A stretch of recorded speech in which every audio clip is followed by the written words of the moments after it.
பாண்டிய தேடி போன இங்க சோழன் அங்க பாண்டி இருக்கிறத பார்த்ததும் இங்க சோழன் இருந்துகிட்டு, டேய் பாண்டி, என்னடா அங்க உனக்கு பொண்ணு பார்க்கறதுக்காக வீட்ல எல்லாரும் கிளம்பி ரெடியா இருக்காங்க. அது மட்டும் இல்ல, அண்ணன் உன்னை எங்கன்னு வேற தேடிட்டு வர சொல்லுச்சு.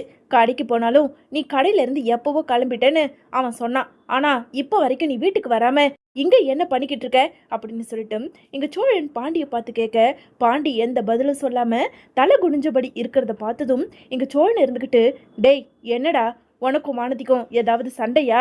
நானும் பார்த்துக்கிட்டே இருக்கேன். வானதி கல்யாணத்தை பத்தி பேசிட்டு போனதுல இருந்து இப்போ வரைக்கும் உன் முகம் ஒரே சோகமாவே இருக்கு. என்னடாச்சு அப்படின்னு சொல்லிட்டு பாண்டிய பார்த்து சோழன் கேட்க, இல்லடா, எனக்கு இந்த கல்யாணத்துல விருப்பம் இல்லை. நாம முதல்ல வானதி வீட்டுக்கு போகலாம் அப்படின்னு சொல்லிட்டு இங்க பாண்டி சொன்னதும், என்னடா சொல்ற, வானதி வீட்டுக்கா? நாம ரெண்டு பேருமா? டேய், அங்க எல்லாரும் கிளம்பியிருக்காங்கடா. நீலா அண்ணனு எல்லாருமே ரெடியா இருக்காங்க. நீ என்னமோ நாம ரெண்டு பேரும் போலன்னு சொல்லிக்கிட்டு இருக்க. என்னடா பேசுற? டேய், எந்த கேள்வியும் கேட்காத, முதல்ல என் கூட வா அப்படின்னு சொல்லிட்டு அங்க சோழனை அழைச்சிக்கிட்டு பாண்டி நேரா வானதி வீட்டுக்கு போக, வானதியோ இங்க பாண்டி வராத நினைச்சு ரொம்பவுமே கோவத்துல உக்காந்துக்கிட்டு இருக்க. இங்க பாண்டி வீட்டுக்குள்ள வர்றதை பார்த்ததும் அங்க இருந்த காமாட்சி இருந்துக்கிட்டு, வாப்பா வா, என்ன உனக்கு கல்யாணம் பண்ணி கொடுக்கறதா நாங்க சம்மதிச்சிட்டோம்னு சொல்லிட்டு ஏற்கனவே இருந்த கோவத்துல இப்படி வராம எங்க எல்லாரையும் ஏமாத்திட்டியா அப்படின்னு சொல்லிட்டு காமாட்சி கேட்க, உடனே அங்க இருந்த சோழனும், இல்ல பாண்டி ஏதோ பேசணும்னு வந்திருக்கான், கொஞ்சம் பொறுமையா என்ன ஏதுன்னு கேளுங்க அப்படின்னு அங்க இருந்த சோழன் சொல்ல, உடனே வானதி இருந்துகிட்டு, ஆமா இப்போ மட்டும் எதுக்காக வந்த? உனக்கு அத்தனை தடவை ஃபோன் பண்ணேன், ஒரு ஃபோன் காலாவது அட்டன் பண்ணி இங்க இருக்க அங்க இருக்கன்னு ஒரு வார்த்தை சொன்னியா? அப்போ என்னை விட உனக்கு வேலை தான் முக்கியம், அப்படிதானே? என்ன பாண்டி, இந்த கல்யாணத்துல உனக்கு விருப்பம் இல்லையா? எதுவா இருந்தாலும் என்கிட்ட முன்னாடியே சொல்லியிருக்க வேண்டியது தானே. எங்க வீட்டுல இப்பதான் சம்மதிச்சிருக்காங்க. நான் எவ்வளவு சந்தோஷமா இருந்தேன். நீ வருவ, நிச்சயதார்த்தம் நடக்கும், கூடி சீக்கிரம் கல்யாணம் நடக்கும்னு எப்படி கனவுலாம் கண்டுகிட்டு இருந்தேன். ஆனா கடைசியில இப்படி எங்க தலையில மிளகா வரைச்சிட்டியே அப்படின்னு சொல்லிட்டு வானதி ரொம்ப கோபத்தோட பேச, உடனே பாண்டி இருந்துகிட்டு, வானதி ஒரு நிமிஷம், நான் இப்போ உங்க அப்பா அம்மா கிட்ட பேசுறதுக்காக தான் நான் வந்திருக்கேன். இங்க பாருங்க, வானதியை எனக்கு கல்யாணம் பண்ணிக்க முழு விருப்பம்தான். ஆனா இப்போதைக்கு அந்த கல்யாணம் நடக்க வேண்டாம். என் அண்ணனுக்கு கல்யாணம் ஆகணும். அது மட்டும் இல்ல, வீட்டில் நானும் வானதியும் கல்யாணம் பண்ணிக்கிட்டு போய் தங்கறதுக்கு கூட ஒரு ரூம் எக்ஸ்ட்ராவா கிடையாது. அதனால ஒரு 2 ரூம் கட்டணும். இதெல்லாம் முடிச்சுட்டு நான் வானதியை கல்யாணம் பண்ணிக்கிறேன். தயவு செஞ்சு என்னை தப்பா எடுத்துக்காதீங்க. அதே மாதிரி வானதிக்கும் வேற ஒரு பையனை பார்த்து கல்யாணம் பண்ணி வைக்கணும்னு நீங்க நினைக்காதீங்க. என்னைக்கா இருந்தாலும் வானதி கழுத்துல நான் தான் தாலி கட்டுவேன் அப்படின்னு சொல்லிட்டு அங்க இருந்த வானதியோட அப்பா அம்மா கிட்ட பாண்டி பேசுறத கேட்டதும் உடனே வானதிக்கோ வந்த கோபத்துக்கு, என்ன பாண்டி, நான் தான் உங்க வீட்லயே நேத்தே தெளிவா உங்ககிட்ட சொல்லிட்டேன்ல, அந்த நிலாவை ரூமை விட்டு போக சொல்லு, வேற எங்கேயாவது ஹாஸ்டல் எடுத்து தங்க சொல்லுன்னு. அதை மீறியும் நீ வந்து இப்படி எங்க வீட்டுல முடிவை சொல்லிட்டு போற. நீ பாட்டுக்குன்னு சொல்லிட்டு போயிடுவ. எங்க வீட்டுல எனக்கு தானே அவமானம். என்ன பாண்டி இதெல்லாம் அப்படின்னு சொல்லிட்டு அங்க இருந்த பாண்டி கிட்ட இங்க வானதி ரொம்ப கோபத்தோட பேச, உடனே சோழனுக்கோ கோபம் வந்து, என்ன வானதி, என்ன பேச்சு பேசுற? என்னோட வைஃப் நிலா எதுக்காக வீட்டை விட்டு போகணும்? என்ன நீ வீட்டுக்கு வர நேரம் நிலா வீட்டை விட்டு போவாங்கன்னு நீ நினைச்சுக்கிட்டு இருக்கியா? அப்படியெல்லாம் நடக்காது. டே பாண்டி, இந்த வானதி ரொம்ப பேசிக்கிட்டு இருக்குடா. நீ வா, நாம எதுக்காக இன்னமும் இங்கே இருக்கணும்? பேச வேண்டியது பேசிட்டல, போலாம் அப்படின்னு சொல்லிட்டு சோழன் அங்க இருந்த பாண்டியை அழைச்சிக்கிட்டு நேரா வீட்டுக்கு போயிடுறாரு. வீட்டுக்கு வந்த அங்க பாண்டியை பார்த்ததும் இங்க சேரன் இருந்துக்கிட்டு, டேய் என்னடா பாண்டி, எவ்வளவு நேரம் நாங்களும் நீ வருவன்னு காத்துக்கிட்டு இருந்தோம். பாவம் வானதி வேற எப்படியோ ஒரு 20-30 ஃபோன் கால் பண்ணிடுச்சு. என்னால் அட்டன் பண்ணி பதில் கூட சொல்ல முடியல. எங்கடா போன? டே சோழா, எங்கடா போயிட்டு வரீங்க? சீக்கிரமா கூட்டிட்டு வா, போய் நிச்சயத்தை முடிச்சுட்டு வந்துடலான்னு பார்த்தா இவ்வளோ லேட்டா வர. இனிமே எப்படி நாம வானதி வீட்டுக்கு போக முடியும்? வானதிக்கு நான் என்ன பதில் சொல்றது அப்படின்னு சேரன் அங்க பாண்டியை திட்டிக்கிட்டு இருக்க. உடனே சோழன் இருந்துக்கிட்டு, அண்ணே அதெல்லாம் ஒன்றும் வேண்டாம், நாங்க போய் பேசிட்டு வந்துட்டோம். என்னது, நீங்க 2 பேரும் போய் பேசிட்டு வந்துட்டீங்களா? அட ஆமாண்ணா, இவனுக்கு இப்ப வானதியை கல்யாணம் பண்ணிக்கிறதுக்கு விருப்பம் இல்லை போல இருக்கு. அதனால அங்க போய் என் அண்ணன் சேரனுக்கு கல்யாணம் ஆகட்டும், அதுக்கப்புறமா நான் வானதியை கல்யாணம் பண்ணிக்கிறேன்னு அவன் தெளிவா சொல்லிட்டு வந்துட்டான். அதனால நீ எந்த டென்ஷனும் ஆக வேண்டாம் அப்படின்னு சோழன் சொல்ல, இதை கேட்டதும் சேரனும் ரொம்ப அதிர்ச்சி ஆகுறாரு. என்னடா பாண்டி, சோழன் சொல்றதெல்லாம் உண்மையா? இப்போ என் கல்யாணத்துக்கு என்னடா அவசரம்? ஏன் வானதி வீட்டில் இப்போதானே சம்மதிச்சிருக்காங்க. அதனால கையோட கையா சூட்டோட சூட்டா உன் கல்யாணத்தை முடிச்சிடலான்னு பார்த்தா என்னமோ முட்டாள் மாதிரி போய் பேசிட்டு வந்திருக்க. நாளைக்கே அந்த பொண்ணு வீட்டில் ரொம்ப டென்ஷன் ஆகி அந்த பொண்ணுக்கு வேற ஒரு கல்யாணத்தை பண்ணிட்டா என்னடா பண்றது அப்படின்னு சேரன் கேட்க, உடனே நடேசனோ இதை கேட்டுட்டு உள்ள வந்து, டேய், முட்டாள் மாதிரி பேசாத. நீ மூத்தவனாச்சே, உனக்கு கல்யாணத்தை முடிச்சிட்டு அதுக்கப்புறம் பாண்டிக்கு கல்யாணம் பண்ணணும்னு அவனுக்கு தெரியுது. ஆனா அது கூட உனக்கு தெரியல. இங்க பாரு பாண்டி, நீ போய் பேசிட்டு வந்ததுல தப்பே கிடையாது. அதுக்கப்புறம் அந்த வானதியை கல்யாணம் பண்ணணுமா பண்ணக்கூடாதான்னு நீ நல்லா தெளிவா முடிவெடு.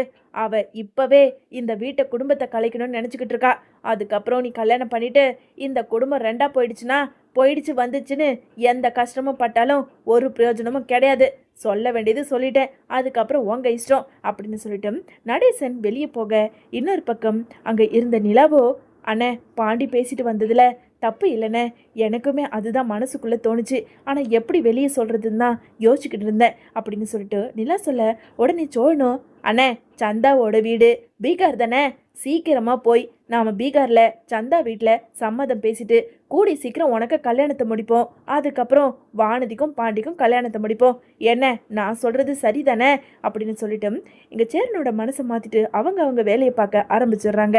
மறுநாள் பாண்டியோட கடைக்கு ரொம்ப கோவத்தோட வானதி போக, பாண்டி இன்னும் கடைக்கு வரல அப்படின்னு தெரிஞ்சுக்கிட்டு வானதி நேராக ரொம்ப கோவத்தோட இங்கே சேரனோட வீட்டுக்கு வராங்க. வானதி வர்றதை பார்த்ததும் இங்கே வாசலுக்கு வந்த சேரனும், பாப்பா வானதி, நேத்து மன்னிச்சுடுப்பா, இந்த பாண்டி என்னாச்சுன்னு தெரியல, அவன் ஏதேதோ வந்து உங்கள் வீட்டில் பேசிட்டு வந்ததா வீட்டுக்கு வந்து தான் சொன்னான். நீ எதுக்கும் கவலைப்படாத, உனக்கும் அவனுக்கும் சீக்கிரமாக கல்யாணத்தை முடிச்சிடுறேன் அப்படின்னு சொல்லிட்டு சேரன் பேச, உங்ககிட்ட பேச எனக்கு எதுவும் கிடையாது. ஆமாம் பாண்டி எங்க? பாண்டி பாண்டி எங்க இருக்க? கொஞ்சம் வெளியே வா அப்படின்னு சொல்லிட்டு வானதி ரொம்ப கோபத்தோட கத்தி கூப்பிட, உள்ள இருந்த பாண்டி, சோழன், நிலான்னு எல்லாருமே வெளியே வராங்க. வெளியே வந்த பாண்டியோ, இப்போ எதுக்காக இங்க வந்து இந்த கத்திக்கிட்டு இருக்க? எதுவா இருந்தாலும் நான் கடைக்கு வந்து பேசுறேன், நீ கடைக்கு போ அப்படின்னு சொல்லிட்டு பாண்டி சொல்ல, இங்க பாரு பாண்டி, நேத்து அவ்வளவு ஆர்வமா காத்துக்கிட்டு இருந்தேன். ஆனா உன் பாட்டுக்குன்னு கூலா வந்து என்னமோ என் அண்ணனுக்கு கல்யாணத்தை முடிக்கணும், வீட்டுல ரூம் கட்டணும்னு உன் இஷ்டத்துக்கு பேசிட்டு போயிட்ட. நீ பேசிட்டு போயிட்ட. அந்த நேரத்துல எங்க அம்மா அமைதியா இருந்தாங்க. ஆனா நீ போனதுக்கு அப்புறம் என்னை எவ்வளவு கேவலப்படுத்தி பேசுறாங்க தெரியுமா? இதெல்லாம் உனக்கு எங்க தெரிய போகுது அப்படின்னு சொல்லிட்டு வானதி பேச, உடனே நிலா இருந்துகிட்டு, வானதி பாண்டி பேசுறது சரிதானே, அண்ணன் இருக்கும்போது தம்பி எப்படி கல்யாணம் பண்ணிக்க முடியும் அப்படின்னு சொல்லிட்டு நிலா இங்க பொறுமையா வானதிக்கு எடுத்து சொல்லலாம் அப்படின்னு பேச ஆரம்பிக்க, போதும் நீலாம் வந்து எனக்கு ஒன்றும் அட்வைஸ் பண்ண தேவையில்லை. பாண்டி நிச்சயத்தை நிறுத்தத்துக்கு காரணமே நீதான் அப்படின்னு சொல்லிட்டு ரொம்ப கோபத்தோட வானதி சொல்ல, இதை கேட்ட நிலாவுக்கு ரொம்ப அதிர்ச்சியாக, உடனே பக்கத்துல இருந்த பாண்டியோ, வானதி நீ அளவுக்கு மீறி பேசிக்கிட்டு போற, முதல்ல நீ போ, நான் எதுவா இருந்தாலும் கடைக்கு வந்து பேசிக்கிறேன். போதும் பாண்டி நிறுத்து. என்ன நிலா அப்படியே ஒண்ணுமே தெரியாத மாதிரி நடிச்சுக்கிட்டு இருக்கீங்க? ஆமா, நீங்க இந்த வீட்டில் இருக்கிறதுனால தான் என்ன பாண்டி கல்யாணம் பண்ணிக்க மாட்டேன்னு வந்து வீட்டில் சொல்லிட்டு போனா. இந்த வீட்டில் ரூம் இல்லையா உங்களுக்குன்னு, ஏன்னா நீங்க மகாராணில உங்களுக்குன்னு ஒரு ரூம் தான் இருக்கான். இவங்கெல்லாம் ஆம்பளைங்க, அதான் உங்களை ரூம் உள்ள விட்டுட்டு இவங்க வெளியே படுத்துக்கிறாங்க. நாளைக்கே எங்களுக்கு கல்யாணம் ஆயிட்டா நாங்க எங்க தங்குறது?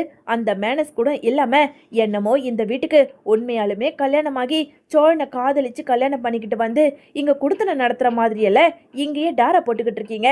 இங்க பாருங்க நிலா, உங்ககிட்ட நான் சுத்தி வளைச்சு வந்து பேசல. நீங்க சோழனை பிடிக்காம தானே கல்யாணம் பண்ணிக்கிட்டு வந்தீங்க. இப்போ உங்களுக்கு பிடிச்ச மாதிரி தானே உங்க வாழ்க்கை அமைஞ்சு போச்சு.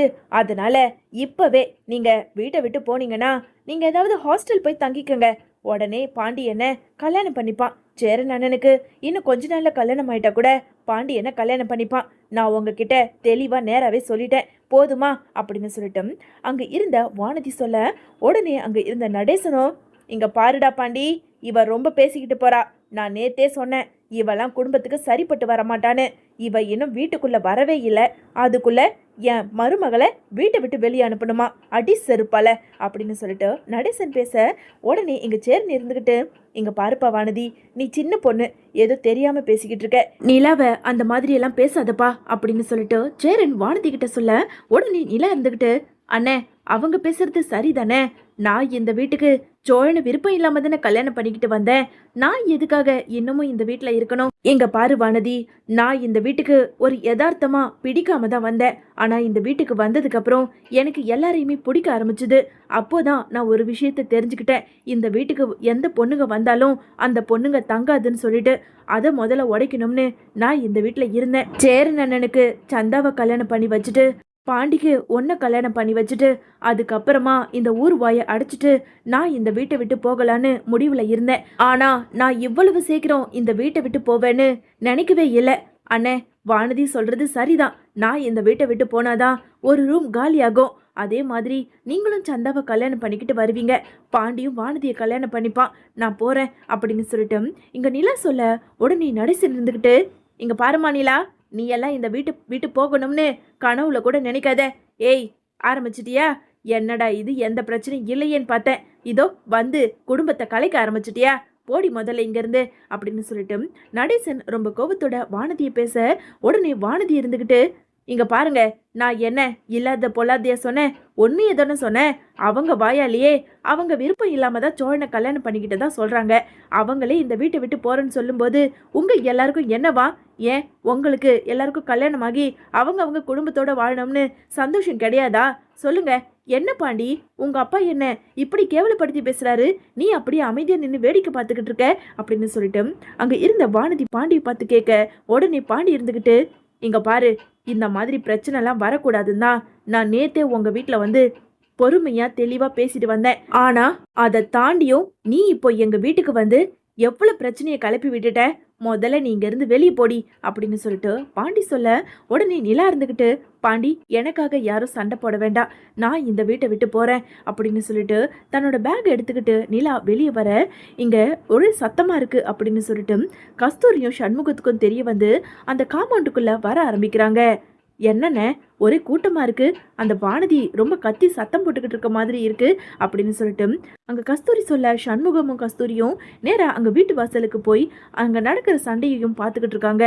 என்னென்ன அந்த சோழனோட பொண்டாட்டி ஏதோ பேக் எடுத்துக்கிட்டு வீட்டை விட்டு போறேங்கிறன்னு ஏதோ சொல்லிக்கிட்டு இருக்கு அப்படின்னு சொல்லிட்டு கஸ்தூரி சொல்ல, இருமா, அங்க என்னதான் நடக்குதுன்னு பார்ப்போம் அப்படின்னு சொல்லிட்டு ரெண்டு பேரும் அங்க நின்று பார்த்துக்கிட்டு இருக்க, உடனே அங்க இருந்த நடேசனும், இங்க பாருமா நிலா, இந்த வீட்டுக்குள்ள என்ன நடக்குதுன்னு தெரிஞ்சுக்கிறதுக்காகவே மூக்கு வேர்த்து போய் அதோ ரெண்டும் வந்துடுச்சுங்க.